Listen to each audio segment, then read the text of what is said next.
morning, everyone, and welcome from the North San Diego County Association of Realtors to today's webinar, Cultural Differences, featuring the California Association of Real Estate Brokers. I'd like to introduce you to the president, Denise Matthews, and she'll take it from here. All right, Denise, you're on. Thank you, Shirley. Good morning, everyone. We are proud to come to you today to talk about cultural differences. This is being brought to you by the California Association of Real Estate Brokers. And I would like to talk a little bit about who we are and where we started from. I'm going to go ahead and share my screen so you can see part of who we are. So the California Association of Real Estate Brokers is the state arm of the National Association of Real Estate Brokers. We were established in 1947. And the reason that we were established is because we could not be realtors and we could not sit at the table. Okay, a lot has changed since then and a lot has not changed. The California Association of Real Estate Brokers was established we just celebrated our 65th anniversary. We have been around for 65 years. We have 11 chapters throughout the state of California, and we work to enhance all of our members in their business and in the communities that they serve. Since we're talking about San Diego, we do want to let everyone know about our San Diego chapter, which is the San Diego Realtors for Democracy and Housing. They were formed and incorporated in 2009 by one of our speakers today, Derek Luckett. He served them for about 5 or 6 years before moving on up to the state and the national scene. And then following that, I took on presidency here in San Diego from 2014 to 2017. So if you want to know about the National Association of Real Estate Brokers in San Diego, go to our website, which is NAREB, that's NAREB, SD for San Diego.org, and there's all the information, or you can reach out to me or Derek, and we will be happy to put you in touch with one of their local leaders. We're going to have a roundtable discussion today. Of course, I've already introduced myself. I am the president. I've been the president for maybe a week now. I don't know, time is running together. But we're also going to have our chairman of the board, Derek Luckett. Derek is a San Diego practitioner. He is the CEO and president of Destiny 6 Financial. Then we also have our first vice president, Otis Milton. He is a mortgage loan originator out of the Los Angeles area with Legacy Home Loans. And then we have our second vice president, Anna Queen Tutt. She is a realtor and a realtist practicing out of the Los Angeles area. And last but not least, very powerful, we have our HUD certified housing counselor with our NID counseling agency, which is a part of NAREB, Lauratius Presley III. He has his real estate license hung with First Security Investment out of Los Angeles.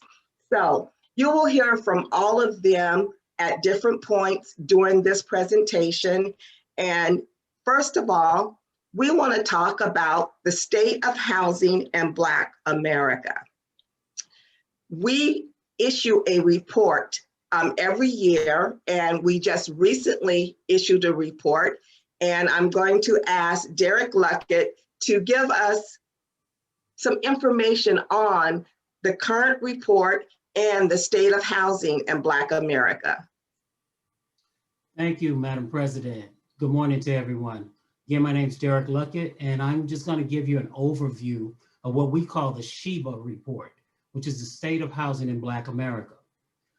In this SHEBA report, there's all types of graphs, all types of information to help you to understand how we came up with the information that we put together and give out on a yearly basis. You can go to the nareb.com website and download that information, but the statistics that are in there says how we are either receiving lending or not receiving fair lending. It talks about housing, home ownership, what the numbers are when it comes to millennials, homeowners. It bases, some of the information is based off the education. Some of it is based off of gender. We're talking mortgage now, off the HOMEOWNER report. All that information is in there. And some of the reports have been put together collectively from Freddie Mac, Fannie Mae, Fair Housing Lending, Fair Housing Alliance. So there's several reports and it's all condensed. So it's not numbers that we're making up. But just to give you an idea of a couple of those things, I want to just kind of give you some heads up on some numbers. And it's going to be some brief numbers. It doesn't really give you the full scale of the Sheba report. There's about 95 pages of information in there. So we want you to go ahead and download that and keep it for your record so that you will know the importance of Black home ownership and what affects it. But according to the US Census Bureau in 2019, the homeowner rate for African Americans were about 42%. It went up recently to about 46%, and I believe today it's about 45%, but we'll talk about that shortly. But when you look at that number of 42%, 47% is the number for the Latinx, and 73% for white households. So what that simply means is that there's a huge gap there in home ownership. And we cannot stand by and not do anything as an organization or as a people. We want to make sure that everyone gets treated fairly across the board. I'm going to just read something briefly here that I think is very, very important to us. Basically, for Black households, the home ownership rate was the highest around 2004, a time which coincided with subprime mortgage lending and so forth. So it was the highest during that time because products were offered to African Americans during that time. And this information, again, can be found in that Sheba report. The Black home ownership rate began to decline before the 2008 financial, and downward trend continued until 2018 when the lowest interest rates environment and strong economy overall the gains in home ownership for Black households.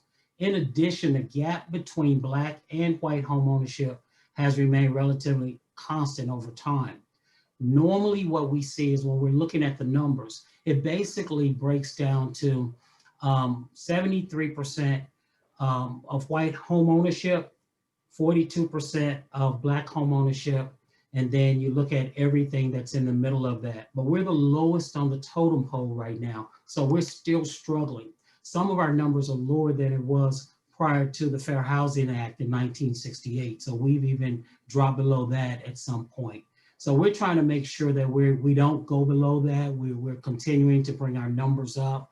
Also, another thing that I'd like to say is that when you look in the booklet, the Sheba report, you'll basically find that there's something in there called the HOMEOWNER report. In that HOMEOWNER report, it also emphasizes the lending. And if you're not familiar with the HOMEOWNER report, what that is the Home Mortgage Disclosure Act. That means every time someone goes and get a loan, they have to say whether they're male, female, what's their education level, not only what the education level is, are they Black, are they white? So it takes all that information and it kind of puts it out there.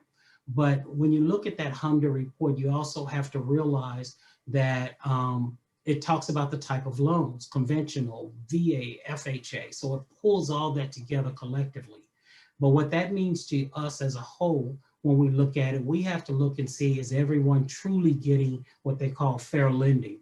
And it does not equate to being fair lending, even though the practices may be intentional to make sure that they do it, but as a whole, it's not being done properly. To bring it home to us, I actually looked at the numbers from actually Mexico, should I say the border of Mexico, through San Diego up to San Marcos, and looking at every banking institution, every branch office of Wells Fargo, Chase, all of our big players, when you collectively put those numbers together, they've probably done about 20-some thousand odd numbers of home loans as a whole to white America. And in fact, in African-American communities, they've done only about 2,800 loans. So those numbers are way off, and we have to figure out how to get them in order. And that's where we need everyone's help, including yours, to make sure that everyone gets a fair shake. And a lot of that is done through policy and legislation. So I just wanted to kind of go over some information with you. I want to encourage everybody on here today to definitely look at the information that's provided in the Sheba report. It talks about how many loans were given in 2018 and 2019 across the nation, and it breaks it down by region.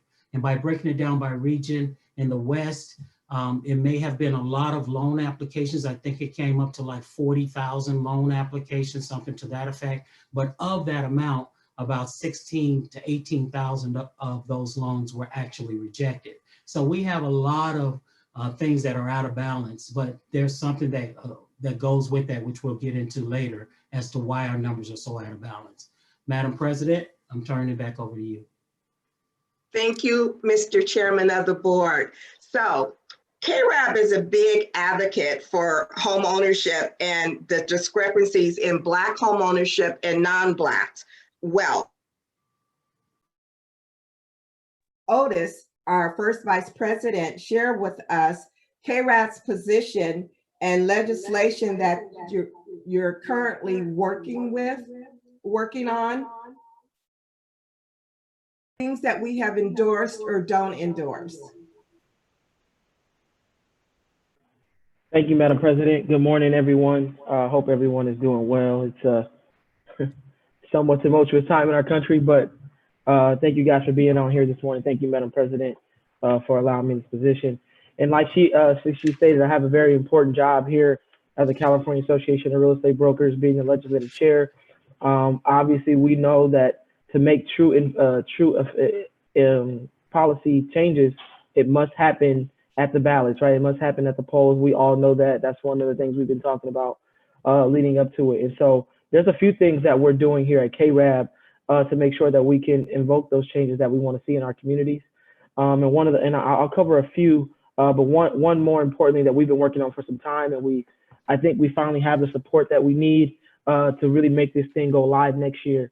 I would agree that all the realtors on this Zoom conference with me, and anyone that's in the industry of real estate, the biggest issue, one of our largest issues in the state is inventory, right?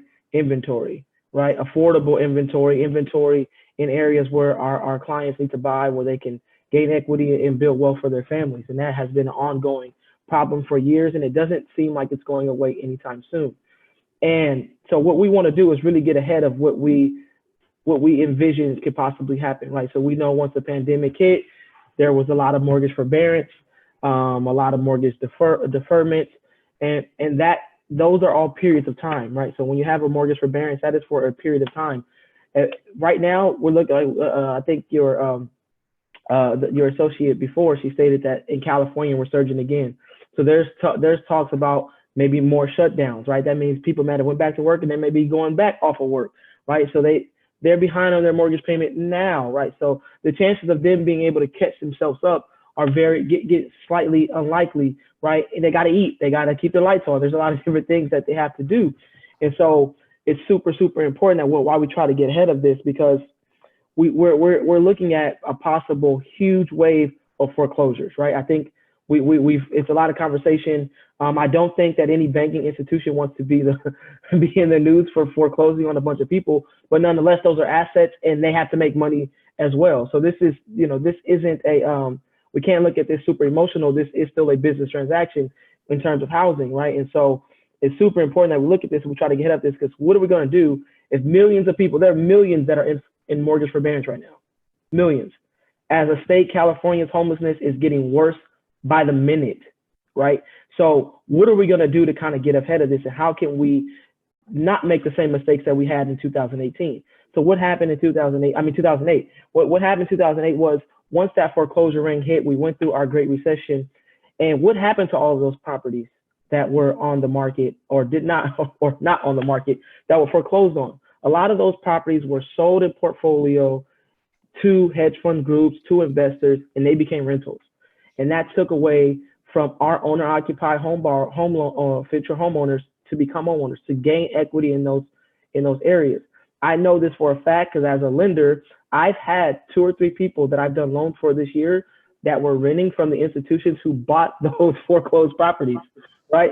So, and they were paying above the market rent. This has happened to me this year with my clients this year. And so what we want to do is get ahead of that. And what we're looking at, we had a bill that we've been working on for some time, and it's called the Family First Bill, right?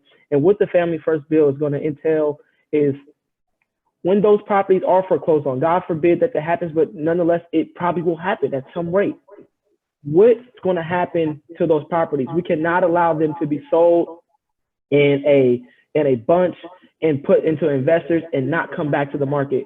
So what the bill states is that all the foreclosed properties will go on the open market for owner occupants only for the first 30 days before they would be allowed to be sold in a bundle or at auction, right? What that does, at least gives us a fighting chance to get more of our homeowners or future homeowners into these properties. This is huge, right? If we even see a portion of what we expect in terms of foreclosure wave after the mortgage forbearance ends and as we come out of this pandemic, it's going to be important that, God forbid, if a homeowner loses their home, that we can put another homeowner into that property. And that is super, super important. And so the Family First Bill is something that our committee is working on. We have a partnership with the National Association of Realtors, and they are on board to help us as well. So we have a lot of strong components that are backing us because we know that this is super, super important. So if you'd like more information about that, please reach out to my president and she can make sure you have my information and let you know how you can support us in those efforts, because 2021, we will be lobbying, we will be advocating, and we'll be on the front lines making sure that once those properties are closed, that our home buyers have the first opportunities at them. And that's one of our largest things that we're working on. And as a lender, I was also asked to speak about lending practices, right? And I think my Mr. Chairman Luckett touched on some of the the key components and distresses that we face in the lending world, and they haven't went anywhere, right? They haven't went anywhere. Unfortunately, they are still alive and present, and it's super important that we pay attention to the details.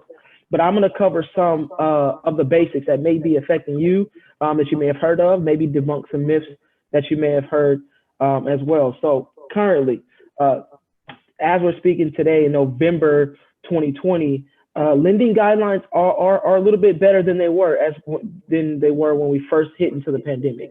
You had non-QM, which is your non-qualified mortgages, essentially get out of the business completely. They just stopped, right? That means your people that have your non-traditional loans, bank statement loans, non-owner occupied loans, out of state in asset qualifiers. There's a lot of different programs that people need to utilize to obtain a mortgage. Those were out of the picture.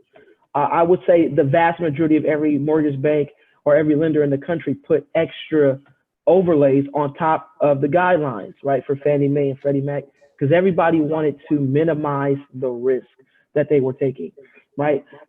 Give you a little background. If there is someone who gets a mortgage in November and their first payment is due in January, and they call up their servicer and say, hey, I can't make my first payment, there's a good chance that lender will have to take that loan back and service it themselves.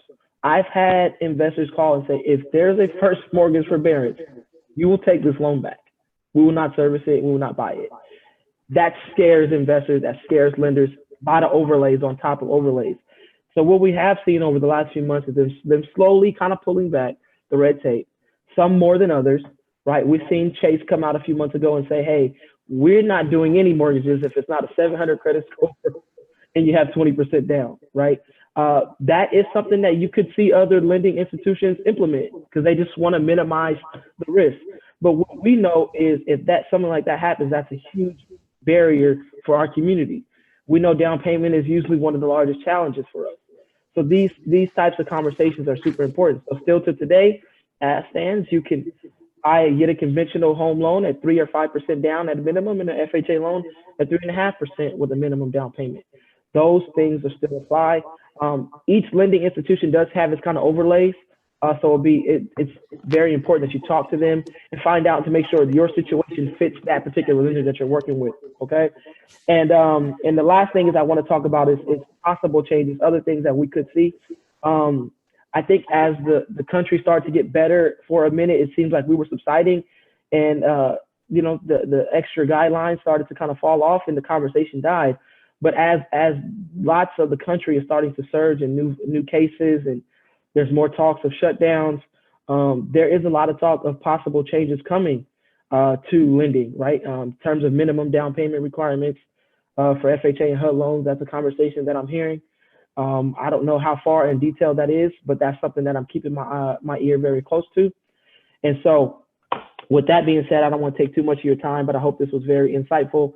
And I want to thank the NSDC and Madam President for allowing me to be a part of this session. Thank you. Thank you, Mr. First Vice President. I would like to ask Derek, tell us about redlining. You're a San Diego practitioner. Can you let us know what redlining is and if it's actually happening in San Diego?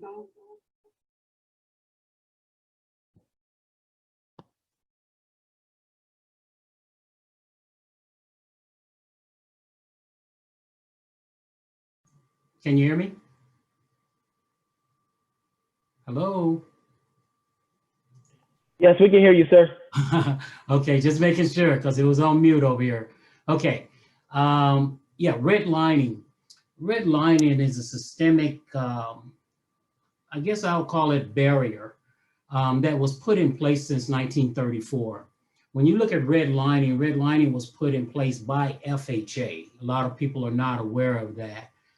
They came up with I see she has a map on here right now, just to give you some insight. Looks like a San Diego map, but what is showing over here on this map is broken down into different colors. You see your red, your yellow, your blues, your greens, but redlining was a map to determine whether or not banks would lend in 1934 in areas in which African Americans were living, or they would not lend in those areas. Redlining still does exist today, to answer your question, Madam President.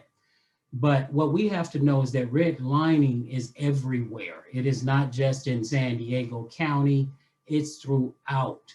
And if you have not taken the time to look, I would ask you to look at that redlining map, and you can determine where the red line is.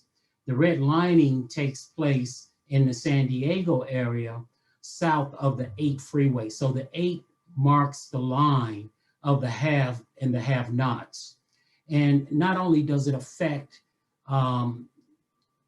should I say, housing, it affects everything when you look at it. It affects the schools, and the reason being is because if you don't have enough homeowners in that area, it basically, the homeowners pay into the taxes goes into the educational system. And when you look at it also, it affects your health, because a lot of people in those areas not making enough money, the income is low, they're stressing over how to pay the bills. So it's more heart attacks, it's more high blood pressure. So it's a systemic thing that was put into place by the US government a long time ago. And it still exists, it still rings true. Does it still have any lending practicing barriers? Absolutely, it does.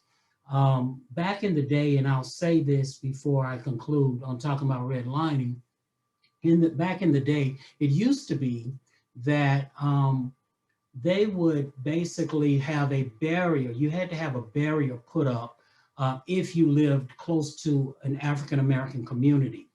When you look at it also going back in the day, when African Americans migrated north from the South because they had an influx of African Americans in Detroit because of the automobile industry. What they did was said, okay, we know African Americans are here.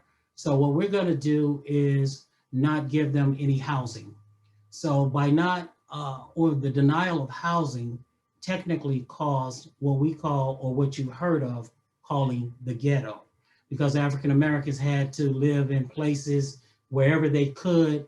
And then when they could rent someplace, it was extremely high.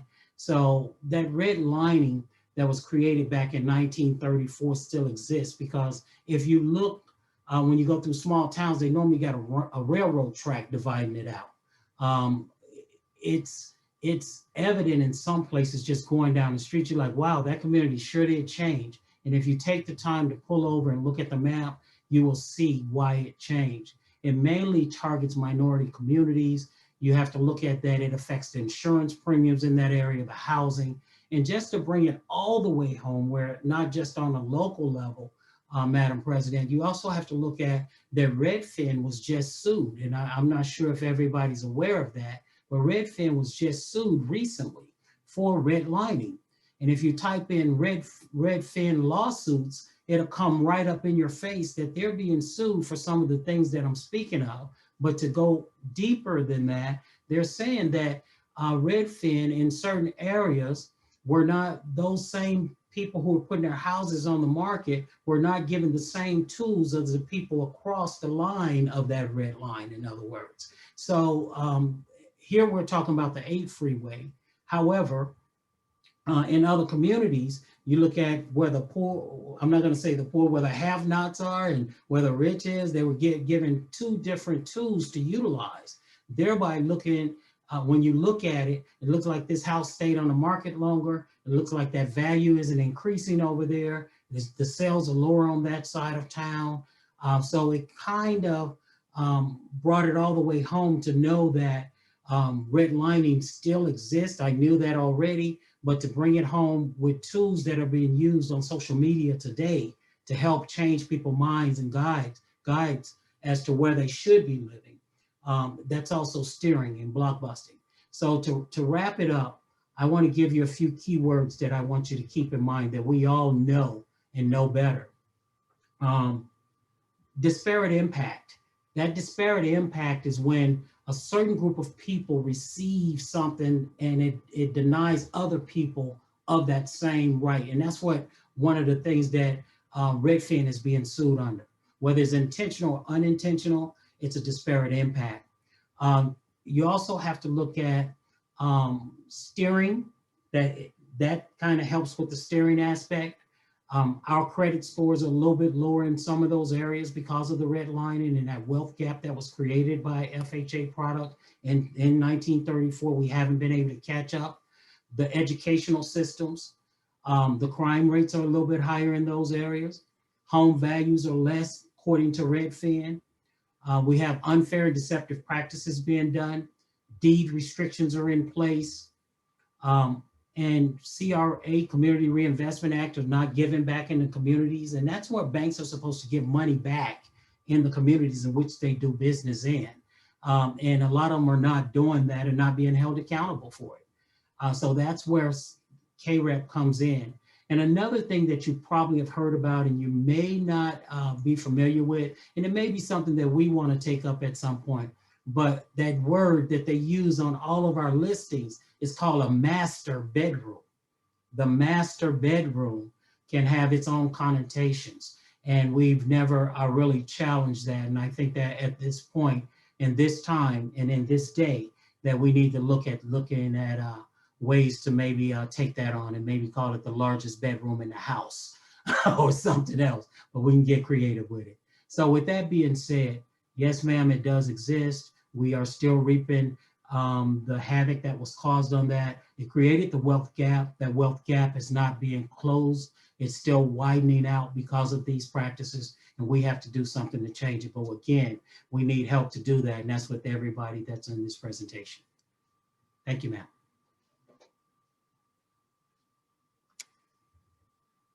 Madam President, are you still there? She's muted.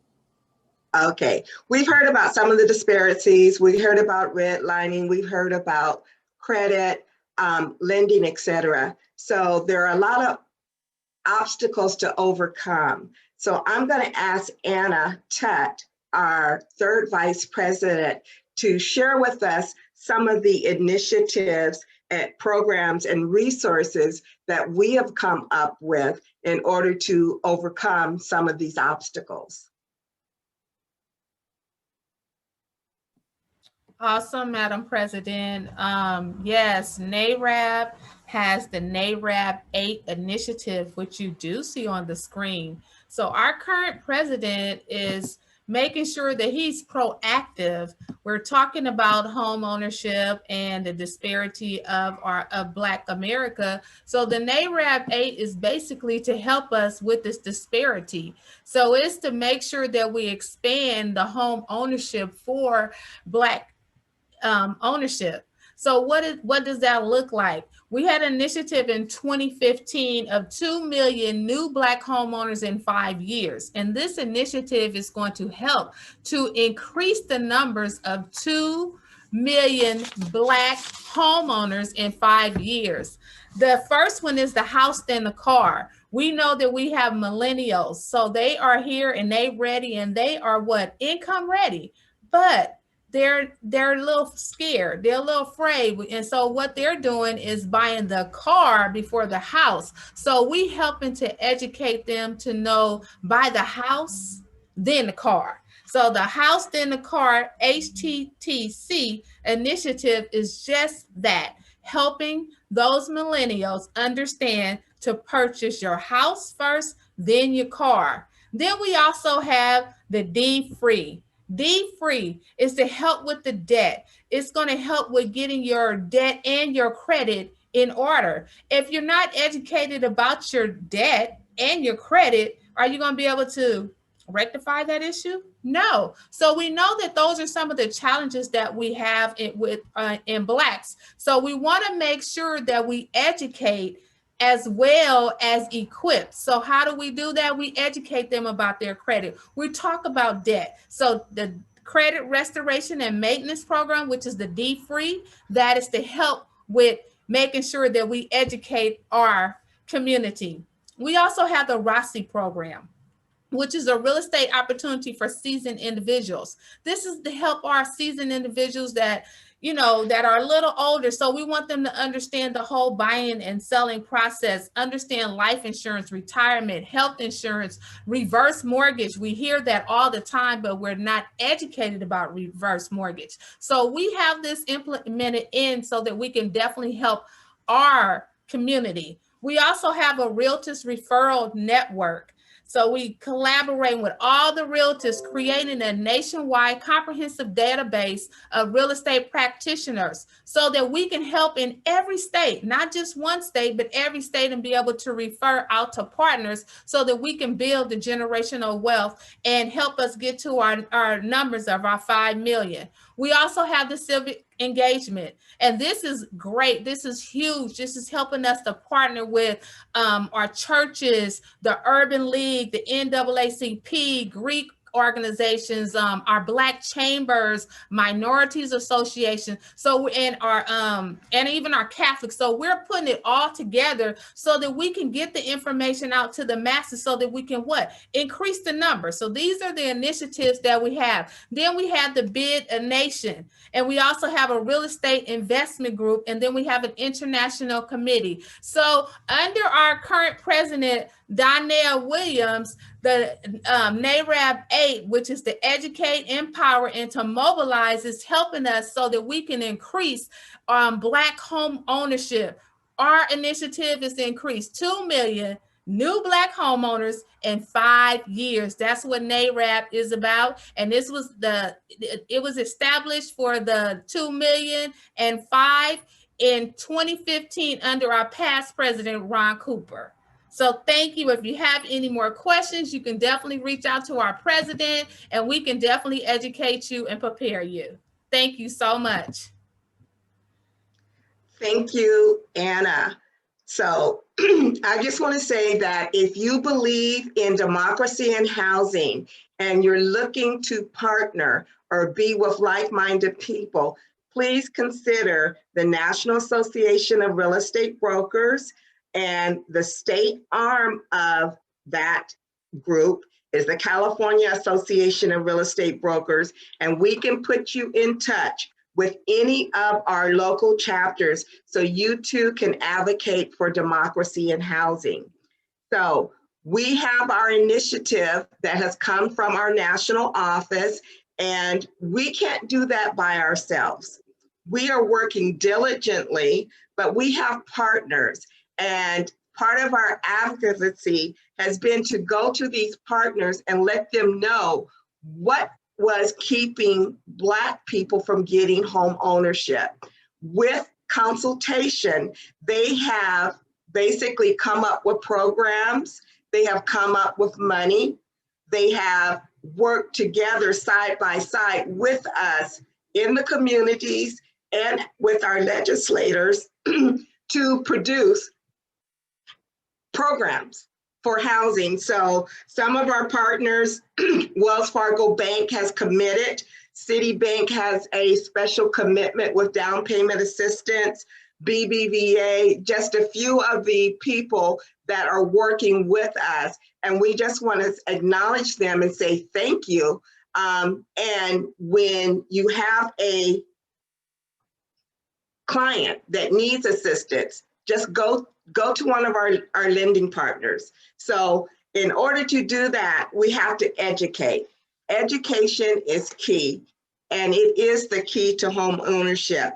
At the National Association of Real Estate Brokers, we have a division, which is our NID Housing Counseling Agency. I would like to bring on Mr. Loracious Presley right now to tell us about NID and what they're doing to not only help us achieve home ownership, but also sustain it. Mr. Presley?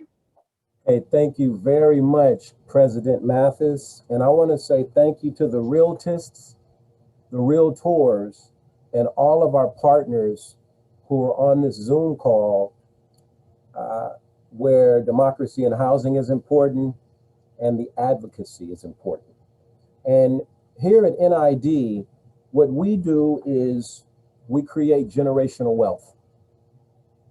We not only teach a homebuyer education class, also called a first-time homebuyer course, we help with loss mitigation and foreclosure prevention.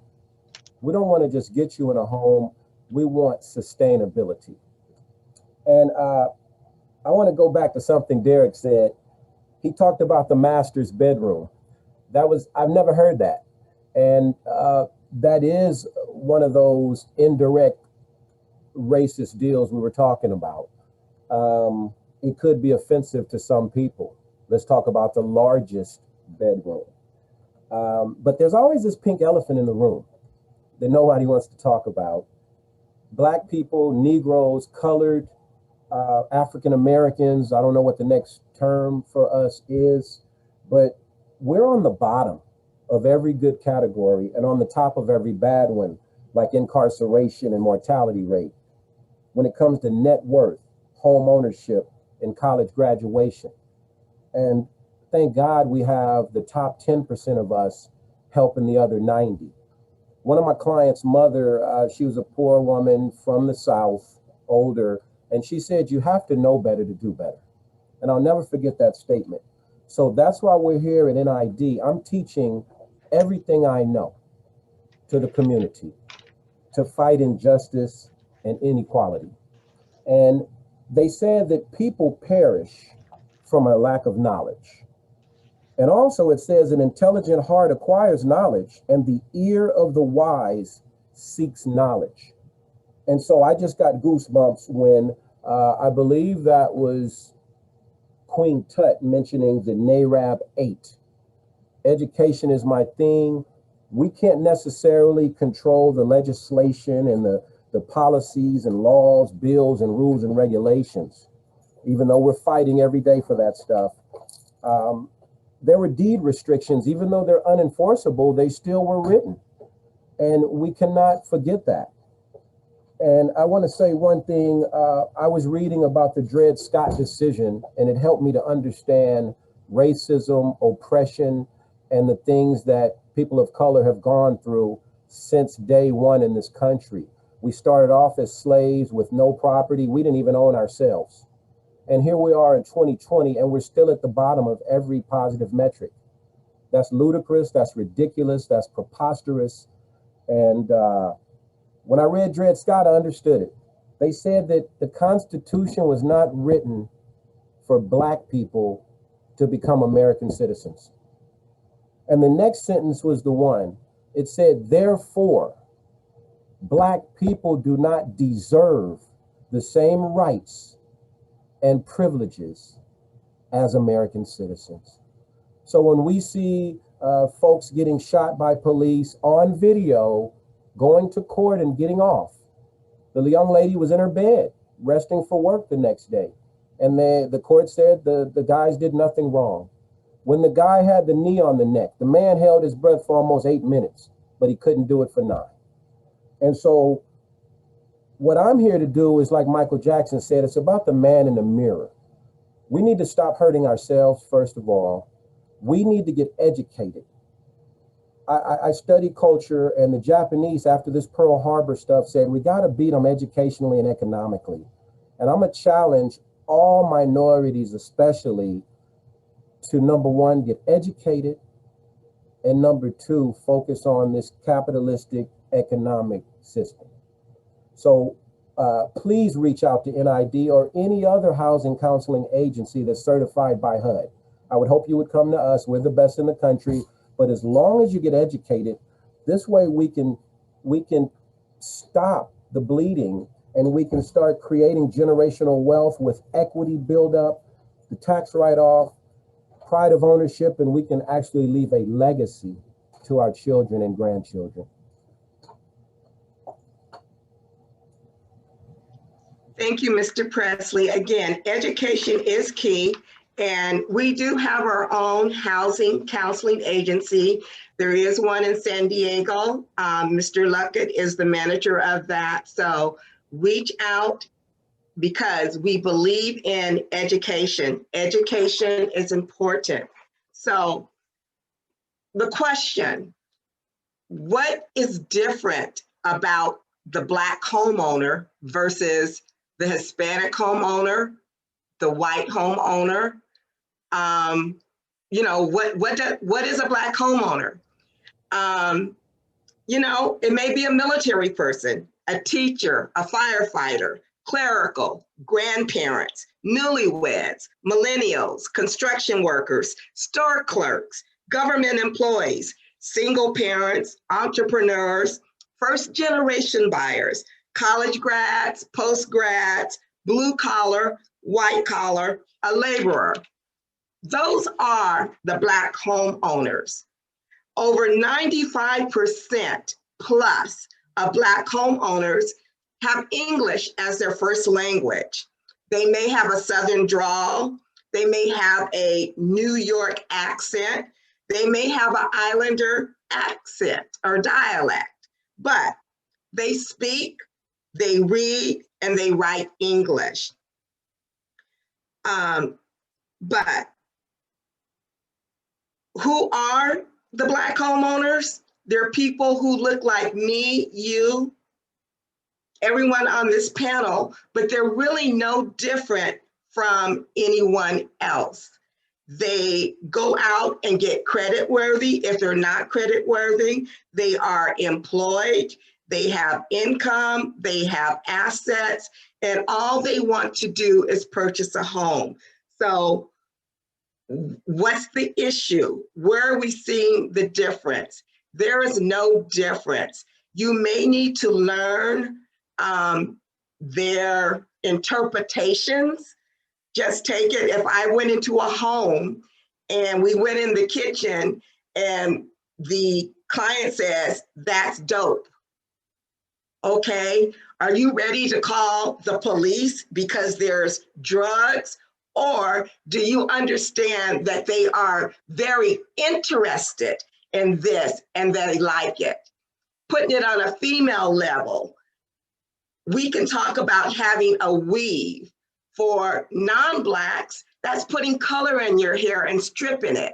For Blacks, that may be extensions. So you just need to be open and receptive to our terminology and the way that we look at things and the way that we say things and the way that we present things.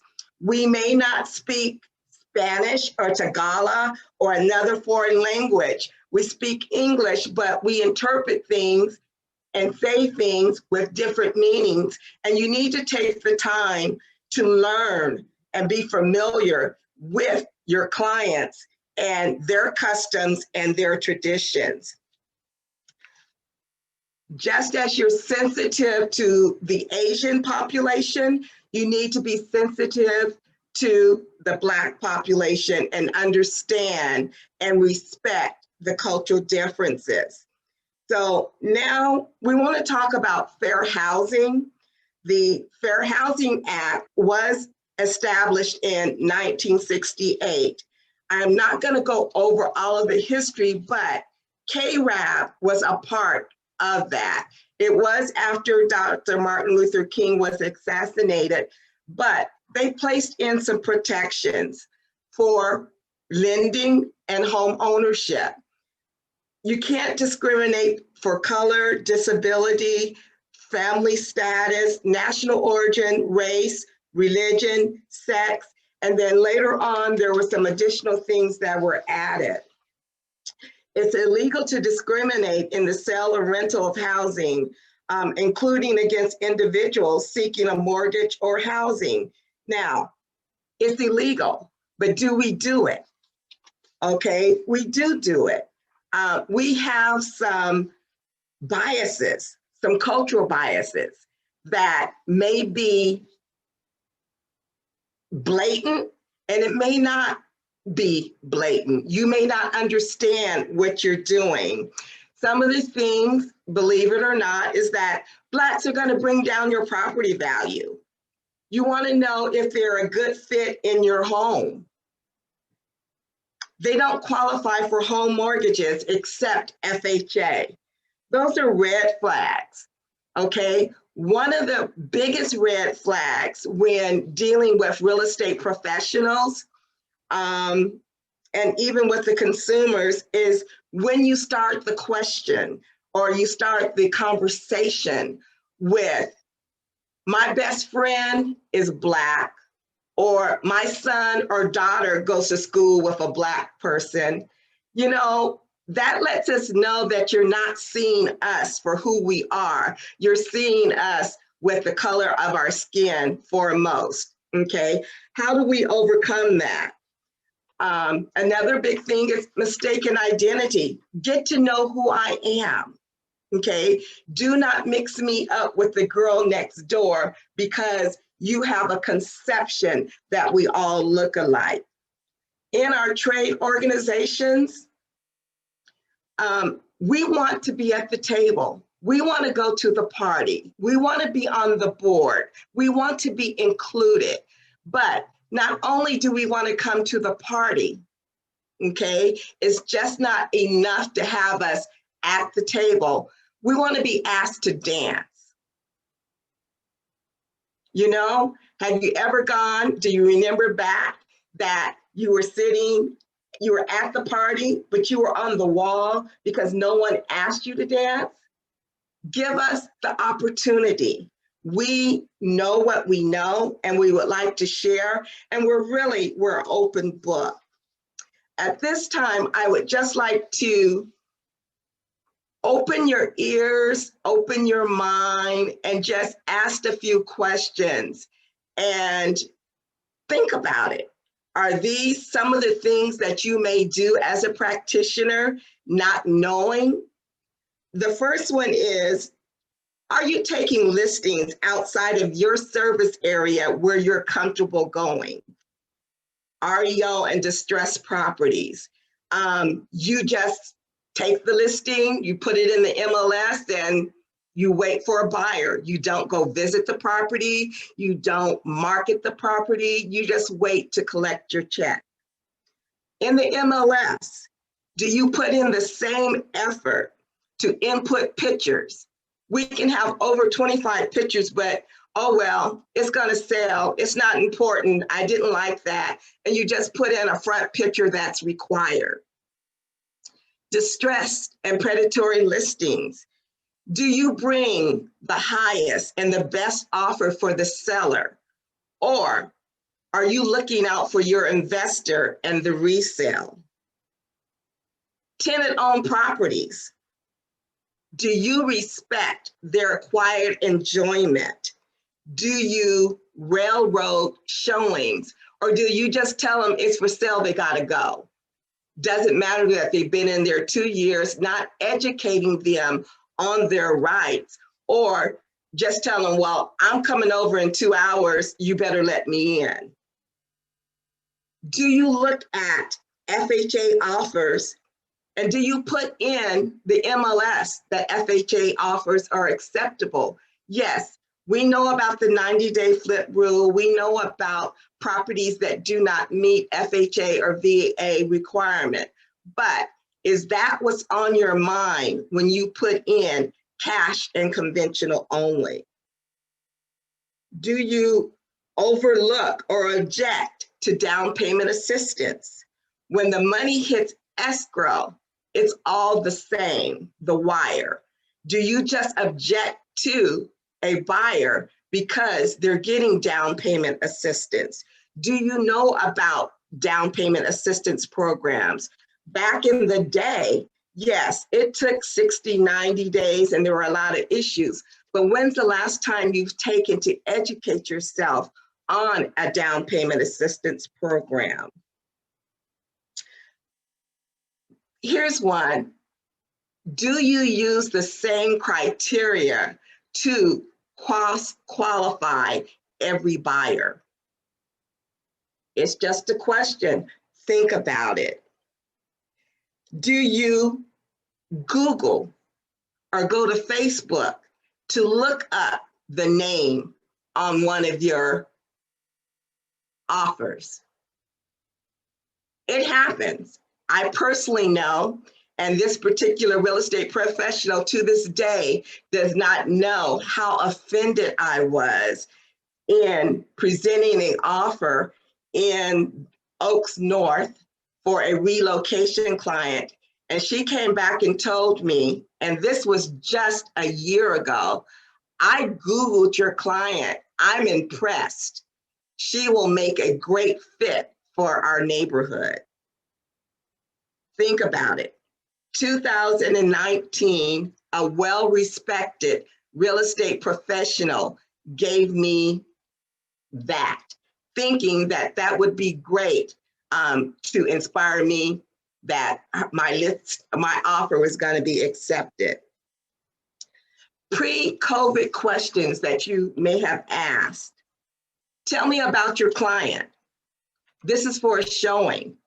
Tell me about your client. My normal response is, what is it you want to know? Where do they work? Fair housing, that's a violation. Is your client married? Fair housing, another violation. Does your client have children? Another fair housing violation. Consider, or can you send me a picture if you are the listing agent and you want to make sure that you're safe? We understand safety, but send me your picture before you'll let someone see a property. Consider asking them for their lender approval letter. That will help validate that you have a qualified buyer. On the other side, let's talk about Black professionals. Are we reluctant in putting our picture on our marketing material? Do we take it off of our email signature? Do we have second thoughts on responding with emojis in color? One for the Black person, another one for the non-Blacks? Are those the things that we do? In closing, we have to say that cultural bias is learned. You take 2 5-year-olds, one Black, one non-Black, and they can think they're sisters or brothers. They're besties, they're best friends, okay? As they go to high school, if they're in a cultural diverse school, everything's fine. Okay, they don't have issues, they don't see colors. But then when you enter college and you become employed, things change. Why is that? At that point, you start to see color. Clients should be given the same opportunity. They're creditworthy, they're approved, they need a place to stay. We should not limit where they should live or where we think they should live. Everyone has a bias, whether it's good, it's bad, ugly. It's what you do with your bias that will set you free.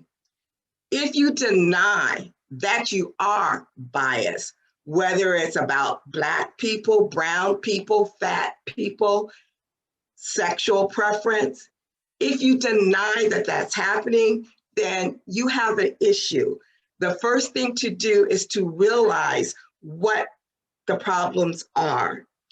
We are more comfortable with the people that we're familiar with, but we need to step out and become acquainted with other people. My next door neighbor could be non-Black, could be non-white, could be older, okay? But they have the right to live where they want to live. So let's find common grounds. Let's promote democracy in housing. Let us give everyone an equal playing ground to be homeowners and achieve the American dream that we are here in America to do. My favorite saying is, if you cut me, I bleed. And if I cut you, you bleed. We're all the same. We just have different preferences.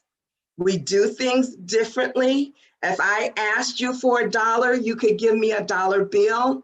You may give me 4 quarters. You may give me a Susan B. Anthony, but there are different ways to get to different things. And there are different ways of becoming homeowners. We just want the opportunity to be at the dance and to dance. So at this time, I would like to open it up for questions. If anyone there has any questions for any of the panelists, we will entertain all of your questions at this time. And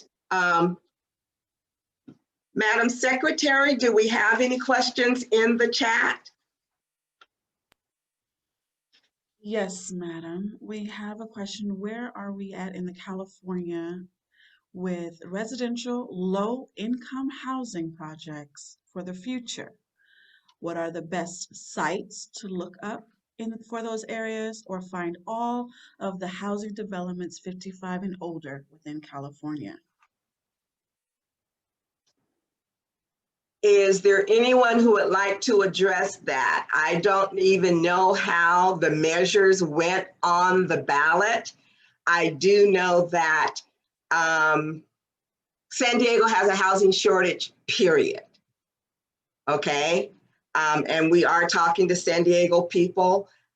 They talk about, and I say talk about, low housing or low to moderate income housing.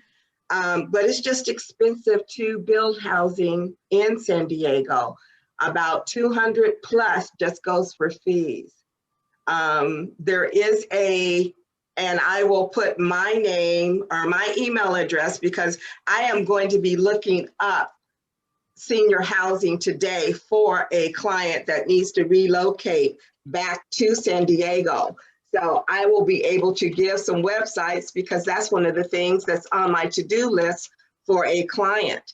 So if no one else has that, Mr. Luckett, do you have any input on that for the city of San Diego? Yes, ma'am, I did. And you're absolutely right. To build from the ground, you're looking with the fees and everything, you said 200 plus, that's 200 grand. So I want to make sure everybody understands that. But I did answer that question to someone in the text message, and I'll just tell you what my answer says just in case everybody can't see it. I said, honestly, I'm not sure that there are any coming soon in the county of San Diego, and that's also due to the prices. However, I am aware that there are new developments that are coming up in certain areas in Riverside County, such as Menifee and Marietta, for the senior community. And I suggested that they also go on to the MLS and look in the MLS and put 55 years or older communities, and it should be able to pop up, and therefore that'll be some assistance to them as well. Okay, thank you. Do we have any other questions from the chat? There's another question. Do you have a position on Fannie Mae, Freddie Mac risk-based pricing and an opinion on whether elimination of these fees would negatively impact availability regarding the loans to borrowers with lower FICO scores? We have 3 lenders on here. Go for it. Mr. Luckett responded in the chat, and so I agree with what he says. But just to add it, and maybe context for those who aren't sure what loan level price adjustments are, right? And so and as a lender, it's troubling. Every time I go in to look at pricing for a loan, it like rattles me that that this is here, and I look at the pricing, and I can see that okay, there's a 0.5 hit because the score is a 699 and not a 700, right? And then there's another quarter hit because of the zip code, and it's another quarter hit because it's a condo. You know what I mean? And now before you know it, they're at 2 points, you know, before we're even out the gate. And so yes, I agree with Mr. Luckett. I think as an organization, our stance is that they need to go away, or at least some type of reform to it, because it is a huge barrier, without a doubt, when it comes to conventional financing. Now as the mortgage millennial and as a millennial myself, I see this happen very often because a lot of millennials will buy HOA type properties, right? Condos, townhomes, so on and so forth. That's especially in my market, even those are very, very expensive. But when they go in to those properties, there is a loan level price adjustment just because of the property type, right? And that, you know, that's just not okay. So 100% we are, and this is something we've been advocating for years, right, Mr. Luckett, about loan level price adjustments, and we will not stop until either, you know, there are ceased or at least there's some reform just to make it a little bit more reasonable, because it just seems like who comes up with these actual figures and why, how are they calculated? You know what I mean? And then right now we know on all refinances, there's an additional 0.5 that's been added, right, to the pricing. Yeah. People are just trying to, they're charging you to tap into the equity in your own home that you have earned, right, and that you have gained. And so, yeah, definitely loan level price adjustments need some type of overhaul. Okay, thank you for putting those answers on record. We have 2 open questions. One says, how can we assist our homeowners who don't show FICO scores because they have never applied for credit or are just starting with good income? And are Fannie Mae, FHA helping with this subject matter? One of our lenders want to address that? I can take that, I guess. Well, first thing that you want to do is to make sure that they do have some type of credit. If they have no credit scores whatsoever, of course, you can't just go in and say this person has good credit when they are not showing any credit.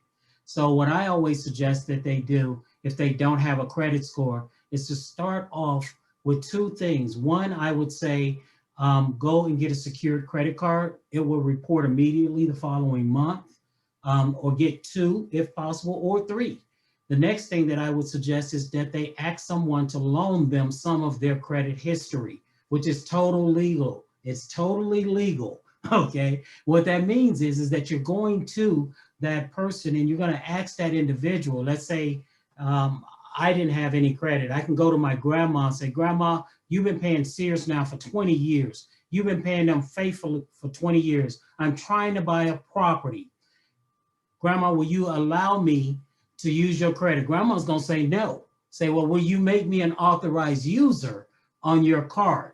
If she makes you an authorized user on that card, at that point, you're basically, the 20 years that she's been paying for Sears has now populated on your credit report, which starts your credit score model to start moving in the right direction.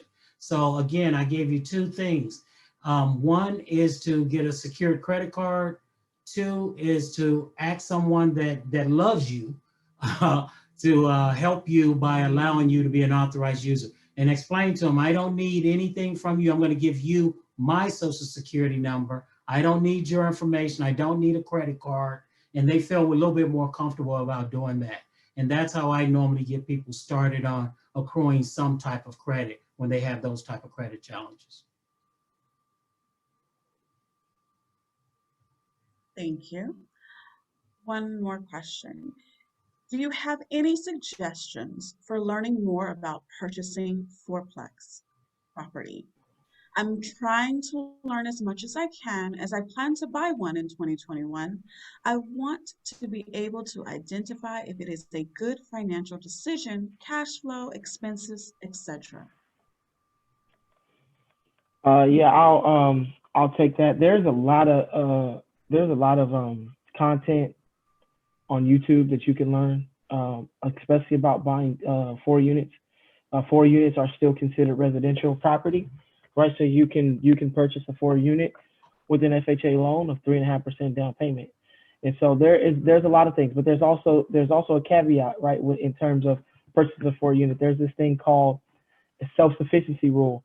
If you want to utilize the 3.5% down payment program to purchase a 4 unit, that means the property, those rents cannot exceed your mortgage payment, right? Now the good thing is they will allow you to use the fair market rents. So if your rents that you're receiving currently are below, they will let you use the fair market rents. But 75% of those fair market rents cannot exceed your mortgage payment. Now, what I have noticed, at least in my area in Los Angeles, and really throughout California, I've actually been able to get one of these done in the last few months, and it was in Oakland, because we know Oakland's definitely another high price market as well. That often the purchase price is too high and the rents don't match, right? So as if this is something that you want to do, you want to make sure that you need to look in areas and look, because I'm telling you, unfortunately, the average agents, even the listing agent who agreed to list that property at that amount, doesn't have this information. And you'll get into an escrow and you'll pay for an appraisal and you'll pay for an inspection, and then you're going to find out that the property is not self-sufficient, nothing else matters, and you've wasted your time and money. So I would, unless you're looking at doing this with a conventional loan. If you're looking at a conventional loan, obviously it's a much more bigger down payment requirement. You're looking anywhere between 20 to maybe 30% down payment, but FHA is only 3.5%. Things you do have to realize, like I think you kind of alluded to, when you buy a 4 unit, you're not only a homeowner, you are a landlord. So yeah, there's going to be a reserve requirement, typically between 3 to 6 months at minimum of what you need to have in stake. Because what if that, right now there's a rent, people aren't paying their rents right now, right? So what happens if your tenants don't pay their rent? Your mortgage payment still needs to be made. So you have to make sure that you have a safety blanket, if you will, in reserves put away. If it's a conventional loan, I've seen 6 to 12 months. FHA, if the credit is fair, I've seen 3 to 6 months be okay for a reserve when purchasing a 4 unit property. So those are probably your number one things, is finding out which loan program you want to use, and then finding out what that reserve requirement is. And this reserve means after you've paid your down payment and closing costs, you still have 3 to 6 months of your full payment, right? And it doesn't necessarily have to be liquid. It can be in a 401k that is accessible. But that, I would reach out to myself, Madam President, Mr. Luckett. We can give you some more details on that.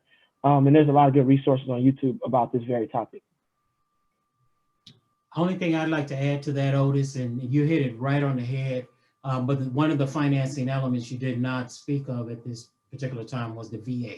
They can also use their VA as long as they're going to be occupying one of the units. they can use their VA, and that's 100% still. And the rents that he mentioned to you, he mentioned 75%, but just so that everyone knows and understand what he's speaking on, is that 75, you can use up to 75% of the rents coming in to help you to qualify for that fourplex. So just keep in mind, you have people that you can call, contact when that time comes, and we'll be happy to give you some more feedback on it at that time. But don't go looking at fourplexes when you haven't really done your homework. And I think that's what Otis told you. Do your homework first, because you get into escrow, you're paying all this money and all these other things, and find out you don't qualify. So I would say do your homework first. And if I can chime in also, that's why education is so important. That's why going to a first-time home buyer class is so important. I always invite people to my class, but I don't care where you get educated, just get educated. And we go through, whether it's a condo, a single family residence, SFR, duplex, triplex, 4-unit building. We're gonna address all of the processes of purchasing, but most importantly, we're gonna address the benefits. Awesome. Thank you, Realtist. That concludes all of the questions posed by our audience. Thank you so much. And I would like to thank my Realtist family here for coming on and presenting this for the North County San Diego Association of Realtors. And with that, Ms. Shirley, we're going to turn it back over to you.